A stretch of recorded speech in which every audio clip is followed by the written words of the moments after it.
Merci au professeur Boussagan de cette remarquable introduction et merci aux organisateurs de me permettre de vous présenter quelques données sur les glyphlosines qui sont pour les néphrologues des médicaments qui apparaissent comme extrêmement intéressants. Alors d'abord, mon conflit d'intérêt principal est que j'ai été invitée par le laboratoire AstraZeneca, dont vous savez qu'il est l'un des vendeurs d'une des glyphlosines dont je vais parler, au congrès européen de néphrologie qui s'est tenu en virtuel cette année.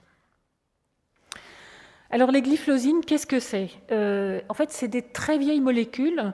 Quand je faisais mon master de recherche, je ne vais même pas vous dire le nombre d'années, sur la physiologie rénale, eh bien, on apprenait la réabsorption du glucose par le biais d'un cotransporteur qui s'appelait le cotransport sodium-glucose. Et on utilisait une molécule qui s'appelait la fluorescine pour aller inhiber ce transporteur quand on travaillait sur des cellules tubulaires proximales et qu'on voulait regarder comment est-ce qu'elle réabsorbait le glucose. Alors la fluorescine, ce n'était pas utilisable en clinique. Donc les laboratoires pharmaceutiques se sont dit c'est quand même une approche qui n'est pas inintéressante d'essayer de faire pisser le glucose, excusez-moi de ce terme un peu grivois, et ils ont travaillé sur la fluorescine pour l'améliorer et aller bloquer ce fameux transporteur cotransport sodium-glucose. Donc ils ont réussi à faire des molécules qui font effectivement éliminer du sucre dans les urines, c'était l'objectif. Mais ce qui est très intéressant pour nous et qui va probablement expliquer les effets qu'on observe aussi intéressants maintenant, c'est que comme ça inhibe le cotransport sodium-glucose, eh bien, ça va aussi inhiber la réabsorption de sodium. Et l'inhibition de cette réabsorption de sodium, en fait, elle a été observée dès les premières études sur les glyphlosines. Donc je vous rappelle qu'elles avaient montré en gros une diminution d'à peu près 0,6% de l'hémoglobine glyquée. Dès ces premières études, on observait chez la plupart des patients une baisse du poids qui pouvait atteindre 3% et une baisse de la pression artérielle systolique à peu près comprise entre moins 3 moins 5 mm de mercure, mais qui pouvait atteindre moins 7 mm de mercure chez certains patients. Donc l'effet sel est certainement un effet extrêmement important des glyphlosines et la suite de leur histoire va nous confirmer ça.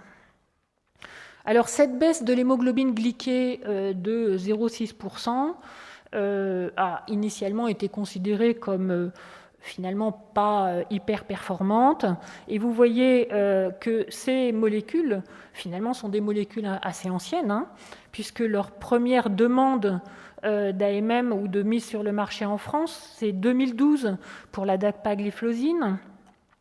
Pour l'impagliflozine, c'est 2014. 2013 pour la canagliflozine. Donc vous voyez que c'est en gros des vieilles molécules.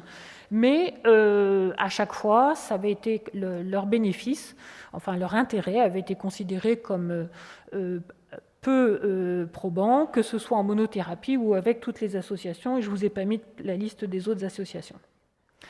Alors, qu'est-ce qui fait que les glyphlosines sont aujourd'hui en pole position ? Tout le monde en parle, enfin, excusez-nous, dans la néphrologie, en tout cas, on en parle tous. Dans l'insuffisance cardiaque, on en parle tous. Qu'est-ce qui nous a fait changer de regard ? Eh bien, ce sont les études qui ne sont pas vraiment chez les diabétiques, enfin, qui ne portent pas sur le diabète ni le contrôle du diabète en lui-même. Alors, je vais vous montrer les résultats de 3 grandes études, même s'il y en a beaucoup d'autres, parce que c'est celles qui fondent un petit peu le changement de vision sur la glyphlosine.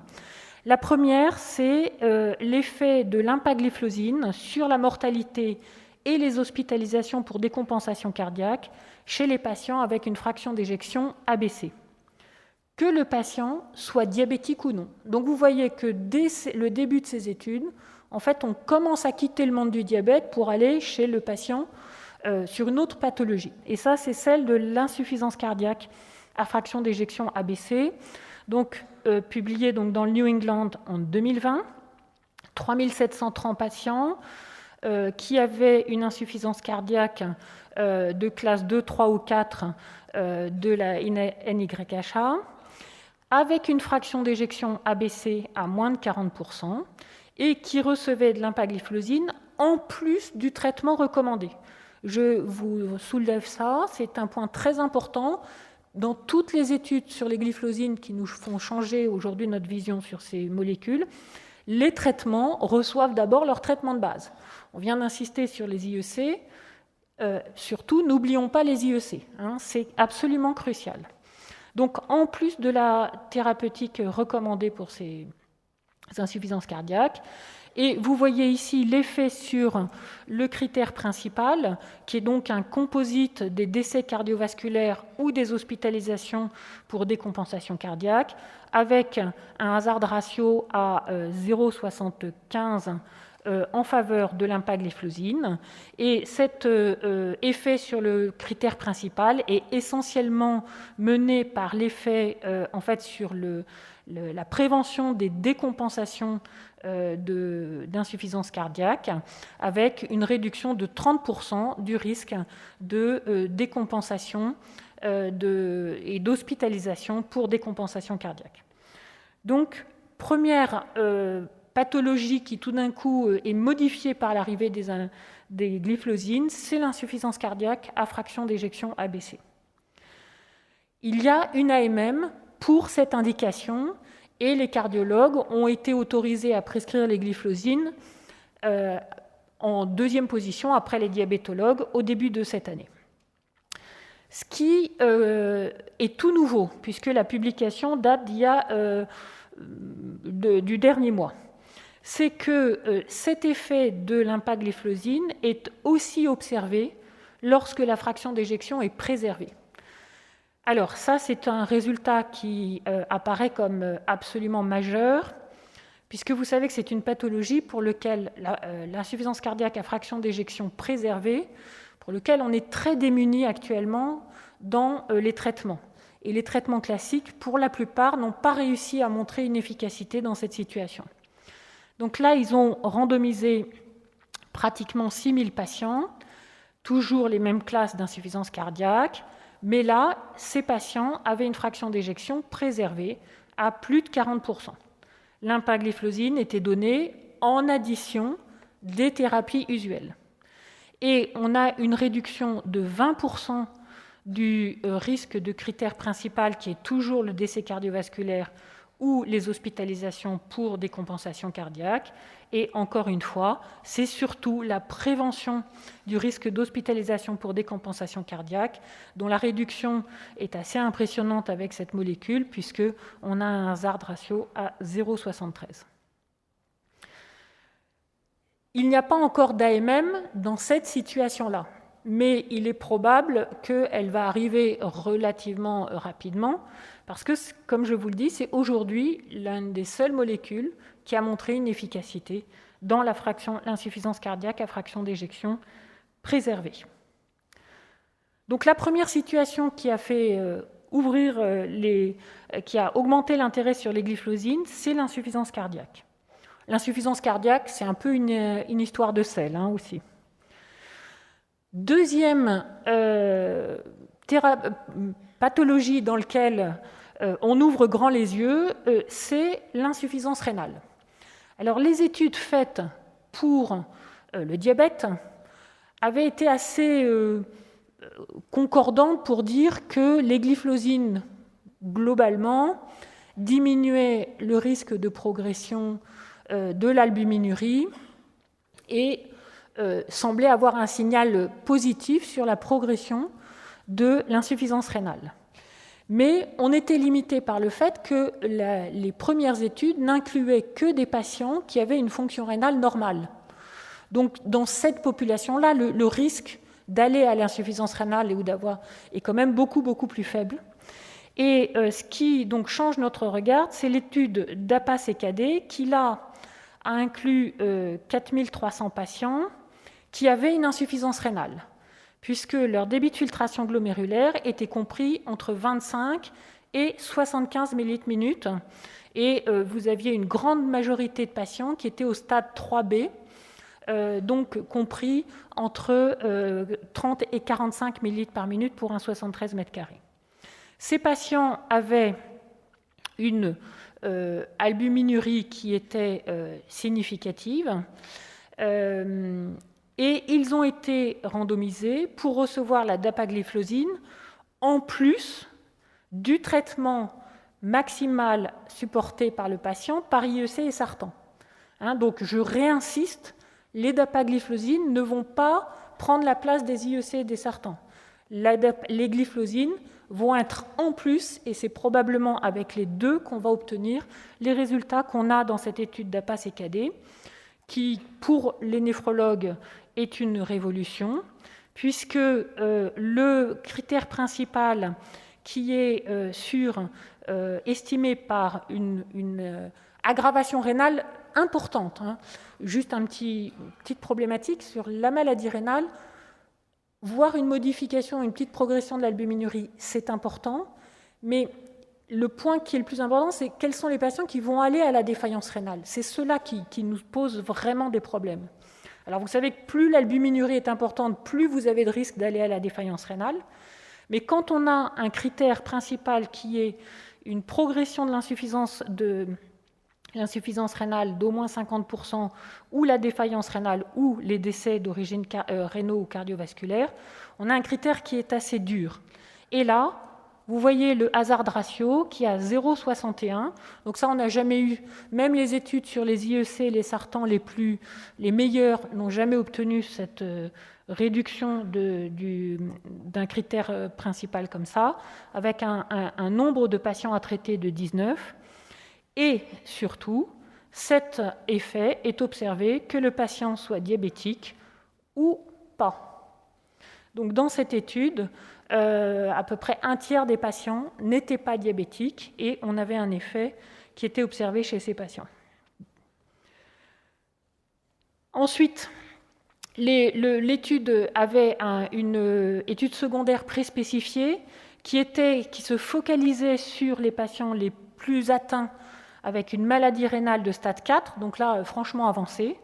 Et même dans cette population déjà très avancée en termes de maladie rénale, vous voyez qu'on obtient une réduction du risque de progression de la maladie rénale et du critère principal. Donc ce sont des résultats qui changent complètement le point de vue du côté néphrologique. Un petit point important, qui est que l'introduction du traitement par glyphlosine s'accompagne initialement d'une diminution de la fonction rénale. Elle a été observée dès les premières études. Là, je vous ai mis juste les courbes dans l'étude sur l'insuffisance cardiaque à fraction d'éjection diminuée et dans l'étude d'APA-CKD. Mais cet effet hémodynamique est un petit peu comme celui qui est observé avec les IEC et les sartans. Il s'accompagne en fait ensuite d'une modification hémodynamique bénéfique à long terme. Comment est-ce qu'on l'explique ? En fait, dans la situation du diabète, l'hyperréabsorption par le cotransport SGLT2 conduit à une diminution du sodium qui arrive au niveau de la macula densa, et ce bas sodium dans la macula densa va conduire à une vasoconstriction de l'artériole afférente. Lorsqu'on donne un inhibiteur de SGLT2, on va avoir au contraire plus de sel qui arrive au niveau de la macula densa, ce qui va changer le rétrocontrôle tubulo-glomérulaire et, pardon, je vous ai dit des bêtises, on avait au contraire une vasodilatation de l'artériole efférente et grâce à l'augmentation du sodium dans la macula densa, on va réverser cette vasodilatation excessive. Si on utilise des sartans et des IEC en plus, on va contrôler la vasoconstriction qui est présente sur l'artériole efférente et donc on va revenir pour le glomérule à des conditions de perfusion qui sont beaucoup plus optimales et qui évitent l'hyperpression glomérulaire très délétère sur le long terme. Alors, cet ralentissement de la progression de la maladie rénale chronique, et c'est ça ce qui nous intéresse, nous, c'est que ça peut avoir un impact majeur de santé publique. Ici, une étude qui a été publiée en début d'année à propos des données issues de l'étude Crédence. Donc, l'étude Crédence, c'est l'effet de la canagliflozine sur le diabète. Voilà la pente initiale de ce qui avait été observé avec le placebo et la canagliflozine. Dans le travail, ils ont extrapolé la suite de ce qui se passerait avec les patients. Donc le suivi s'arrête ici, et après c'est une extrapolation de quand est-ce qu'on arrive en défaillance rénale, c'est-à-dire avec un débit de filtration glomérulaire à 10 ml/min. Et vous voyez qu'il y a un décalage de près de 13 ans de la défaillance rénale. Ce décalage de 13 ans, ça potentiellement induit une économie de santé de 170 000 $ par an par patient. Pas par an, excusez-moi, mais par patient. Donc vous voyez que ça peut avoir vraiment un impact très important pour notre santé publique. Je ne sais pas si vous savez, mais l'insuffisance rénale, ça coûte 4 milliards d'euros par an à la société pour à peu près 90 000 patients. Donc on est excessivement coûteux. Et les 45 000 patients en dialyse coûtent à peu près 3,5 milliards. Donc travailler là-dessus, ça va faire vraiment des économies majeures en santé publique. Alors, chez qui est-ce qu'on peut prescrire des glyphosines? Alors évidemment, je ne vais pas me permettre de faire une recommandation générale. Ce que je peux vous donner juste, c'est le tableau qui est issu de la commission du médicament de l'assistance publique qui vient de sortir, qui a essayé de proposer des modes de prescription, parce que l'assistance publique, comme tout le monde, voit bien que ces molécules vont être prescrites de façon plus large, et donc qui a positionné, est-ce qu'il y a besoin d'ajustement thérapeutique, est-ce que c'est recommandé, est-ce que ça n'est pas recommandé, et globalement, on a peu d'ajustements thérapeutiques à faire, et les seules choses qu'on ne sache pas aujourd'hui, c'est est-ce qu'on peut le prescrire à des patients qui ont moins de 25 ml/min de débit de filtration glomérulaire. Quid des effets indésirables? Alors vous savez que comme ça fait faire pipi du sucre, on a plus de risques d'infection urogénitale dans les premiers mois de traitement. Donc ça, c'est connu.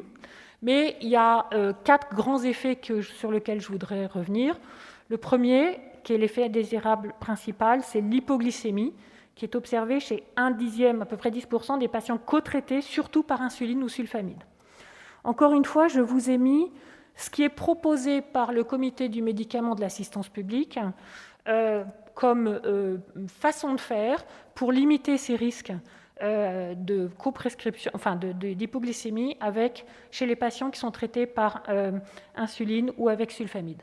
La question que nous avons aujourd'hui, et auquel je ne peux pas répondre, je vous le dis tout de suite, c'est quid de la glycémie et des hypoglycémies chez les patients qui ne sont pas diabétiques, chez qui on va le débuter pour une insuffisance rénale. On a l'impression dans l'étude d'APA-CKD que c'est très faible, mais comme on vient de commencer la prescription, il reste encore des choses à préciser. Deuxième grand effet, celui-là, il est très important parce qu'il va être observé chez tous les patients. La perte sodée, qui est induite par les glyphosines, il faut la connaître parce qu'elle peut provoquer en fait des déséquilibres. Les patients vont être trop traités, surtraités par leur traitement antihypertenseur. Donc il faudra faire attention à ça et au traitement diurétique. Et troisième et quatrième effet, alors le quatrième complication, la gangrène de Fournier, elle semble très rare, donc je ne vais pas insister dessus. Mais le troisième effet est quelque chose sur lequel il faut être en préventif, puisqu'il y a des cas d'acidocétose, le plus souvent euglycémique. Et je pense qu'il est important de donner des messages aux patients chez qui on va débuter une glyphosine. Alors, ce sont des messages qui sont proposés par diverses sociétés savantes. Maintenez un apport hydrique adéquat. Ne suivez pas de régime sans sucre trop strict parce que c'est à risque de vous faire passer dans un métabolisme producteur de cétone. Ne supprimez pas de repas. N'arrêtez pas l'insuline.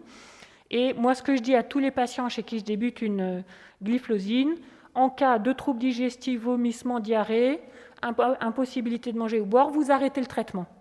Voilà, comme ça, au moins, on arrête le risque. Contactez votre médecin traitant et puis poursuivez votre surveillance glycémique et recherchez des cétones. Et puis, il est proposé que, mais ça, c'est les anesthésistes qui géreront ça, que le traitement soit arrêté de façon ponctuelle pendant entoure les interventions chirurgicales. Alors, les Canadiens nous ont proposé un mode d'emploi des glyphosines chez les patients qui sont diabétiques. Encore une fois, avec des effets attendus des glyphosines, les effets sur la perte de poids. C'est un outil qui me semble qui peut être utile, et j'ai tiré encore ce diagramme du document de la commission médicale de l'assistance publique. Voilà, je vous remercie de votre attention.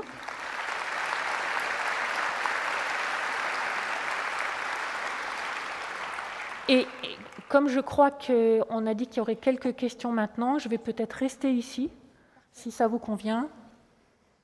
On peut prendre quelques questions sur cette présentation. Bonjour, Roland Pêcheux de l'Université de Paris. Dans votre présentation, ce que j'ai compris, c'est que, comme vous disiez, que les glyphosines faisaient uriner du glucose. Dans mes études de médecine, j'ai appris que quand on pisse du glucose, on pisse de l'eau aussi avec. C'est pour ça que les patients se retrouvent en hypovolémie et qu'ils ont des hypotensions. Et donc, je suis étonné que j'ai l'impression, dans votre présentation, qu'on retrouve l'intérêt des diurétiques dans la diminution et la prévention de l'insuffisance cardiaque. Alors, je vous remercie de cette question, excellente question. Juste une petite précision, en fait, quand on peut pisser de l'eau, mais on pisse surtout du sel. Et l'hypovolémie et la baisse de la pression artérielle, c'est surtout le stock sodé qui est amélioré. Alors, effectivement, on aurait pu penser que, finalement, les glyphosines, c'est juste un diurétique parmi d'autres. La question qu'on a, c'est que les diurétiques sont étudiés depuis très longtemps dans l'insuffisance cardiaque et très longtemps dans l'insuffisance rénale. Et aucun n'a réussi à montrer une amélioration aussi importante. Même, par exemple, dans la fraction d'éjection, les études avec l'insuffisance cardiaque à fraction d'éjection préservée, pour l'instant, l'aldactone, qui est quand même un médicament clé de la prise en charge de l'insuffisance cardiaque, n'a pas montré d'efficacité. Donc on a un effet supplémentaire des glyphosines, et en fait c'est ça ce qui en ce moment est en train d'être travaillé. Il y a probablement plus que l'effet sur l'inhibiteur de SGLT2 tout seul. Il y a, ou disons, cette inhibition du SGLT2 conduit probablement à d'autres modifications, en particulier sur le métabolisme global énergétique du rein, qui probablement améliore la situation intracellulaire avec moins de stress mitochondrial, peut-être des améliorations aussi ou moins d'hypoxémie, cystie, parce que la cellule tubulaire n'est pas obligée de travailler dans les mêmes conditions. Et donc c'est tout un pan de l'effet des glyphosines qui est en train d'être travaillé, parce qu'on est d'accord avec vous. Si c'était juste un diurétique, on n'aurait probablement pas ces effets-là. Mais ça explique les effets indésirables dont il faut se méfier.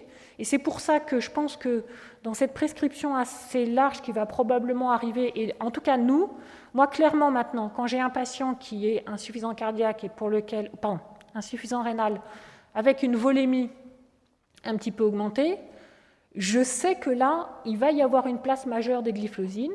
Mais quand je débute le traitement, ce que je commence à faire maintenant, eh bien, je lui baisse un petit peu ses diurétiques et je lui dis on réadaptera la dose en fonction de l'état auquel on sera arrivé après l'équilibre obtenu avec la dapagliflozine. J'espère avoir répondu à votre question. Merci, je peux rajouter quelque chose. Je ne pense pas qu'on puisse éliminer l'effet du... Il est très important. Le concept de diurétique dans ce médicament. Ah non, mais je suis complètement d'accord avec vous. L'effet diurétique, il est très important, mais on a une part supplémentaire qu'on est en train de travailler. Et c'est pour ça, le problème est là, c'est que dans les différents articles que j'ai lus des cardiologues et des néphrologues, le mot diurétique n'est jamais employé. Là, vous ne l'avez employé qu'une seule fois, le mot diurétique, en disant attention à l'association avec les diurétiques. Vous avez employé le mot on pisse du glucose. Vous avez dit on fait baisser la volémie. Non, vous n'avez même pas dit je fais baisser la volémie. Vous avez dit ça modifie les conditions hémodynamiques. Et ces éléments de langage que j'ai lus dans les différents articles que j'ai lus à ce sujet, jamais le mot diurétique n'est employé. Et je pense que c'est vraiment un mot qu'il faut employer pour mettre en garde les médecins, parce que ce n'est pas un médicament anodin, notamment chez les insuffisants cardiaques et chez les insuffisants rénaux. Merci. Il faut faire très attention. Voilà. Merci. Alors, je vous trouve un petit peu sévère. Je le sais, j'en suis très content. Parce que vous voyez ma deuxième diapositive, c'est quand même que ça fait pisser du sodium, et pisser du sodium, ça s'appelle un diurétique. Oui, docteur Vissoc de la Drôme. J'avais une question sur la balance bénéfice-risque de ce traitement, puisque, rappelons-le, prescrire avait écarté ce médicament du fait d'une balance risque défavorable, notamment avec les effets secondaires dont vous avez parlé, acidocétose, gangrène de Fournier, etc. Et la deuxième question, c'est le coût de ce médicament. Alors, parce que les labos vont nous le faire payer, en fait, vu qu'ils intègrent dans leur coût l'économie qu'ils font réaliser à la société. Voilà, merci. Alors, sur la balance bénéfice-risque, comme je vous ai dit, quand on travaillait que sur le diabète, je pense que c'était un médicament qui n'apportait pas des choses spectaculaires. À partir du moment où on élargit la vision à la prévention de la néphropathie diabétique, à la prévention de l'insuffisance cardiaque, on est dans une autre dimension. Aujourd'hui, disons que le problème, c'est, pour vous, vous avez peut-être que quelques patients diabétiques qui évoluent vers la défaillance rénale, quelques patients hypertendus qui évoluent vers la défaillance rénale. Mais nous, ces patients, ils nous explosent nos consultations et surtout, ils arrivent à la défaillance rénale en étant âgés, polypathologiques et extrêmement difficiles à prendre en charge, avec un coût majeur de santé publique. Je vous rappelle le coût que je vous ai donné. Donc, dans cette situation-là, un médicament qui va me permettre de décaler de 12-13 ans la défaillance rénale, il est, de mon point de vue, extrêmement intéressant. Alors, je ne suis pas du tout pour que ce médicament coûte cher. J'ai toujours prescrit le moins cher dans les médicaments, donc ça, c'est aux tutelles de faire une négociation de prix qui soit serrée, mais c'est clairement une classe médicamenteuse qui nous apporte quelque chose par rapport à une situation aujourd'hui où on est insuffisant. Je voudrais juste revenir sur ce qui vous a été dit au début. Ça ne servira à rien de mettre des glyphosines si vous ne mettez pas, si nous ne mettons pas les IEC ou les sartans, si nous ne mettons pas les statines. C'est-à-dire que là, il ne faut pas se tromper. Et j'ai insisté, ces études n'ont donné ces résultats que parce que les patients avaient déjà le traitement qu'on recommande. Et donc ça, vraiment, ça c'est un message que je souhaite vous partager, c'est qu'il ne faut pas lâcher sur les IEC. Trop souvent, on a des patients qu'on voit en consultation et qui ne sont pas sous le traitement optimal pour prévenir la progression vers la défaillance rénale. Et les IEC sartans et les statines, je soutiens mais 300% le message qui vous a été donné tout à l'heure. Merci.